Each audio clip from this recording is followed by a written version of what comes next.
Hi ನಮಸ್ತೆ. ಬೆಳಗ್ಗೆ ಆಯಿತು, ಎದ್ದು ಎಲ್ಲ ಬಾಗಿಲಿಗೆ ನೀರು ಹಾಕಿ ಎಲ್ಲ ರಂಗೋಲಿ ಎಲ್ಲ ಹಾಕ್ಬಿಟ್ಟು ಟೀ ಕುಡಿಯೋಣ ಅಂತ ಅಡುಗೆ ಮನೆಗೆ ಒಂದೇ ಟೀ ಮಾಡ್ತಾಯಿದ್ದೀನಿ. ಇವಾಗ ಏನೇ ಆದರೂ ಫಸ್ಟ್ ಬೆಳಗ್ಗೆ ಎದ್ದ ತಕ್ಷಣ ಟೀ ಕುಡಿದ್ರೇ ಅಲ್ವಾ ಮೈಂಡ್ ಫ್ರೆಶ್ ಆಗೋದು. ಎದ್ದ ತಕ್ಷಣ ಫಸ್ಟ್ ಟೀ ಕುಡಿದು ಮುಂದಿನ ಕೆಲಸ ನೋಡಬೇಕಾಗುತ್ತೆ. ಇವಾಗ ನೋಡಿ ಸ್ನಾನ ಮಾಡೋಣ ಅಂತ ಇಲ್ಲೆಲ್ಲ ನೀರು ಕಾಯಿಸ್ತಾ ಇದ್ದೀನಿ. ಹಾಗೆ ಕಸ ಎಲ್ಲ ಗುಡಿಸ್ಬಿಟ್ಟು ಒಳಗಡೆ ಎಲ್ಲ ಪಾತ್ರೆ ಎಲ್ಲ ಇತ್ತು. ಹಾಗೆ ಪಾತ್ರೆ ಎಲ್ಲ ಆಚೆ ಕಡೆ ಹಾಕಿ ನೀಟಾಗಿ ಎಲ್ಲ ಪಾತ್ರೆನೆಲ್ಲ ತೊಳೆದ್ಬಿಟ್ಟು ಎಲ್ಲ ಕ್ಲೀನಾಗಿ ಜೋಡಿಸ್ಕೊಂಡು ಎಲ್ಲ ಕೆಲಸ ಮುಗಿದು ಸ್ನಾನ ಮಾಡ್ಕೊಂಡು ಬಂದೆ. ಸ್ನಾನ ಎಲ್ಲ ಆಯಿತು. ಇವಾಗ ತೊಳೆದಿರೋದು ಬಟ್ಟೆ ಎಲ್ಲ ಇತ್ತು, ಅದನ್ನು ನೀಟಾಗಿ ಎಲ್ಲ ಮಡಚಿಬಿಟ್ಟು ಎಲ್ಲ ನೀಟಾಗಿ ಜೋಡಿಸಿಕ್ಕಿದೆ. ಹಾಗೆ ಸ್ವಲ್ಪ ಹೂವು ಇತ್ತು ತಂದಿರೋದು, ಅದನ್ನು ಕಟ್ಟೋಣ ಅಂತ ಅಂದ್ಬಿಟ್ಟು ಕೂತ್ಕೊಂಡಿದ್ದೆ. ಎಲ್ಲ ಸ್ವಲ್ಪ ಹೂವು ಕಿತ್ಕೊಂಬಂದು ಎಲ್ಲ ಕಟ್ತಾ ಇದ್ದೀನಿ. ಅದು ನಮ್ಮ ಪಕ್ಕದ ಮನೆಯಲ್ಲಿತ್ತು, ಹೂವು ಕಿತ್ಕೊಂಬಂದು ಕಟ್ತಾ ಇದ್ದೀನಿ. ಹಾಗೆ ನಮ್ಮ ತಂಗಿ ವೀಡಿಯೋ ಕಾಲ್ ಮಾಡಿದ್ಲು. ನಮ್ಮ ತಂಗಿ ಮಗಳು ನೋಡಿ ವೀಡಿಯೋ ಕಾಲ್ ಮಾಡಿದ್ದು ಮಾತಾಡ್ತಿದ್ದಾಳೆ. ಅವರು ನಮ್ಮ ತಾಯಿ ಮನೆಗೆ ಹೋಗಿದ್ದಾರೆ, ನಮ್ಮ ತವ್ರ ಮನೆಗೆ. ಅಲ್ಲಿಗೆ ಬಾ ನೀನು ಅಂತ ಹೇಳಿ ಫೋನ್ ಮಾಡ್ತಿದ್ದಾರೆ, ವೀಡಿಯೋ ಕಾಲ್ ಮಾಡಿ ಮಾತಾಡ್ತಿದ್ದಾಳೆ. ಅದೇನೇನು ಹೇಳ್ತಿದ್ದಾಳೆ ನನಗೊಂದು ಅರ್ಥ ಆಗ್ತಿಲ್ಲ. ಒಂದೊಂದು ಅರ್ಥ ಆದರೆ ಮತ್ತು ಬೇರೆ ಅರ್ಥ ಆಗಲ್ಲ. ನೋಡಿ ಹೆಂಗೆ ನಗ್ತಿದ್ದಾಳೆ, ಅದೇನು ಆ ಕಡೆಯೂ ಮಾತಾಡ್ತಾಳೆ, ನನ್ನ ಕಡೆ ನೋಡಿನೂ ಮಾತಾಡ್ತಿದ್ದಾಳೆ. ಅಕ್ಕಪಕ್ಕದಲ್ಲಿ ನಮ್ಮ ತಂಗಿಯರು ಬೇರೆ ಕೂತ್ಕೊಂಡಿದ್ದಾರೆ, ಅವ್ರು ಯಾಕೋ ಫೇಸ್ ತೋರಿಸ್ತಿಲ್ಲ ನೋಡಿ. ಹಾಗೆ ನಮ್ಮ ಮನೆಯವರು ಸಿಟಿಗೆ ಹೋಗಿ ಬರೋಣ, ಎದ್ದು ರೆಡಿಯಾಗು ಅಂತ ಹೇಳ್ತಿದ್ದಾರೆ. ನಾನು ವೀಡಿಯೋ ಮಾಡ್ತಾ ಕೂತ್ಕೊಂಡಿದ್ದೀನಿ, ಬೈತಿದ್ದಾರೆ, ನೀನು ಬರಬೇಡ ವೀಡಿಯೋ ಮಾಡ್ಕೊತಾನೆ ಕೂತ್ಕೊಂಡಿರು ಅಂತ. ಅವ್ರು ಫಸ್ಟೇ ರೆಡಿಯಾಗಿ ನಿಂತಿದ್ದಾರೆ ಕಾಯ್ಕೊಂಡು. ಹಾಗೆ ಸಿಟಿಗೆ ಬಂದ್ವಿ. ನಮ್ಮ ಮನೆಯವ್ರು ನೋಡಿ ಇಲ್ಲಿ ಬೈಕ್ ವಾಶಿಂಗ್ ಕೊಟ್ಟಿದ್ದಾರೆ, ಬೈಕ್ ವಾಶಿಂಗ್ ಮಾಡಿಸ್ತಾ ಇದ್ದೀವಿ.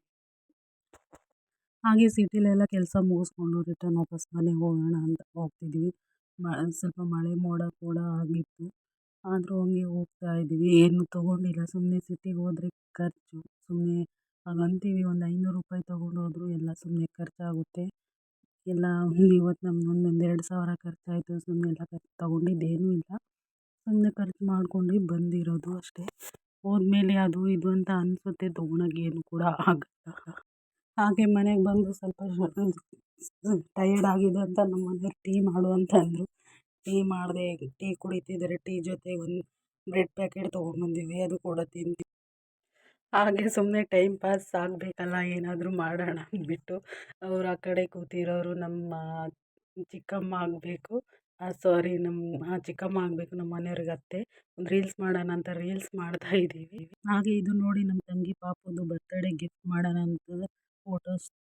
ಹಾಗೆ ನೈಟು ನಮ್ಮೂರಲ್ಲಿ ಒಂದು ಫಂಕ್ಷನ್ ಇತ್ತು, ಅಲ್ಲಿ ಹೋಗಿದ್ವಿ. ಅಲ್ಲೆಲ್ಲ ಊಟ ಎಲ್ಲ ಮಾಡಿಕೊಂಡು ಮೈಕ್ ಹಾಕ್ಕೊಂಡು ಎಲ್ಲ ಡಕ್ ಹಾಕ್ಕೊಂಡು ಡ್ಯಾನ್ಸ್ ಮಾಡ್ತಾಯಿದ್ರು ನೋಡಿ. ಎಲ್ಲ ನಮ್ಮೂರು ಬಾಯ್ಸ್ಗೆಲ್ಲ ಹೆಂಗೆ ಡ್ಯಾನ್ಸ್ ಮಾಡ್ತಿದ್ದಾರೆ ಅವ್ರ ಮನೆಯಲ್ಲಿ. ಅಂದರೆ ಈ ಥರದ್ದೆಲ್ಲ ನೋಡೋಕೆ ತುಂಬ ಖುಷಿಯಾಗುತ್ತೆ. ಅಪರೂಪ ಒಂದು ಸಲ ಈ ಥರ ಫಂಕ್ಷನ್ಗಳು ಅದೆಲ್ಲ ನಡೆದ್ರೆ ನಮಗೂ ಟೈಮ್ ಪಾಸ್ ಆಗುತ್ತೆ, ಖುಷಿಯಾಗುತ್ತೆ. ನೋಡಿ ಹೆಂಗೆ ಎಂಜಾಯ್ ಮಾಡ್ತಿದ್ದಾರೆ. ನಮ್ಮ ಹಳ್ಳಿ ಜನ ಅಂದರೆ ಹೀಗೆ ಅಲ್ವಾ. ಅದೇ ಈ ಥರ ಖುಷಿ ಎಂಜಾಯ್ ಸಿಟಿಲಿ ಸಿಗುತ್ತಾ? ಏನಿಲ್ಲ. ಹಳ್ಳಿಲಾದರೆ ಎಲ್ಲ ಥರ ಎಂಜಾಯ್ಗಳು ಮಾಡ್ಬೋದು, ಖುಷಿಯಾಗಿರ್ಬೋದು. ಅದು ಹಳ್ಳಿ ಎಷ್ಟೇ ಅಂದರೂ ಸಿಟಿಗಿಂತ ಹಳ್ಳಿ ಲೈಫೇ ಚೆನ್ನಾಗಿರುತ್ತೆ ನೋಡಿ. ಎಲ್ಲ ಹೆಂಗೆ ಡ್ಯಾನ್ಸ್ ಮಾಡ್ತಿದ್ದಾರೆ, ಅಜ್ಜಿದಾರಂತೆಲ್ಲ ಅಜ್ಜ ಎಲ್ಲ ಡ್ಯಾನ್ಸ್. ಹಾಗೆ ನಮ್ಮ ಹೆಣ್ಮಕ್ಳು ಏನು ಕಮ್ಮಿ ಇಲ್ಲ ನೋಡಿರಿ, ಹೆಣ್ಮಕ್ಳಿಗಿಂತ ನಾವು ಹೆಣ್ಮಕ್ಳೇ ಸ್ಟ್ರಾಂಗು ಗುರು ಅಂತ ಹಾಡೇ ಇದೆ. ಅಂಥದ್ರಲ್ಲಿ ಗಂಡು ಮಕ್ಳಿಗಿಂತ ಹೆಣ್ಮಕ್ಳೇ ಸ್ಟ್ರಾಂಗ್ ಇರಬೇಕು, ಅದಕ್ಕೋಸ್ಕರ ಹೆಣ್ಮಕ್ಳು ಕೂಡ ಡ್ಯಾನ್ಸ್ ಆಡ್ತಿದ್ದಾರೆ ನೋಡಿ. ಎಲ್ಲ ಹೆಂಗೆ ಎಂಜಾಯ್ ಮಾಡ್ತಿದ್ದಾರೆ. ಏನೋ ಒಂಥರ ತುಂಬ ಮನಸ್ಸಿಗೆ ಖುಷಿ ಆಗುತ್ತೆ ಇಂಥದ್ದೆಲ್ಲ ನೋಡೋಕ್ಕೆ. ಅವಾಗ ಇಂಥದ್ದೆಲ್ಲ ಫಂಕ್ಷನ್ಗಳು ಇದ್ದವಾಗ ಚೆನ್ನಾಗಿರುತ್ತೆ ನೋಡಿ. ಚಿಕ್ಕ ಮಕ್ಕಳುಗಳಿಂದ ಹಿಡಿದು ದೊಡ್ಡವರೆಲ್ಲ ಸೇರಿ ಹೆಂಗೆ ಎಂಜಾಯ್ ಮಾಡ್ತಿದ್ದಾರೆ ಅಂತ ಖುಷಿಯಾಗುತ್ತೆ. ಚೆನ್ನಾಗಿ ಮಾಡ್ತಿದ್ದಾರೆ ಎಲ್ಲ ಡ್ಯಾನ್ಸು. ಈ ವಿಡಿಯೋ ಎಲ್ಲ ನಿಮ್ಗೆ ಇಷ್ಟ ಆಯಿತು ಅಂದರೆ ಪ್ಲೀಸ್ ಸಬ್ಸ್ಕ್ರೈಬ್ ಮಾಡಿ, ಪ್ಲೀಸ್ ಸಪೋರ್ಟ್ ಮಾಡಿ, ಶೇರ್ ಮಾಡಿ, ಹಾಗೆ ಒಂದು ಲೈಕ್ ಮಾಡಿ. ಹಳ್ಳಿ ಲೈಫನ್ನ ಎಂಜಾಯ್ ಮಾಡಿ. Thank you.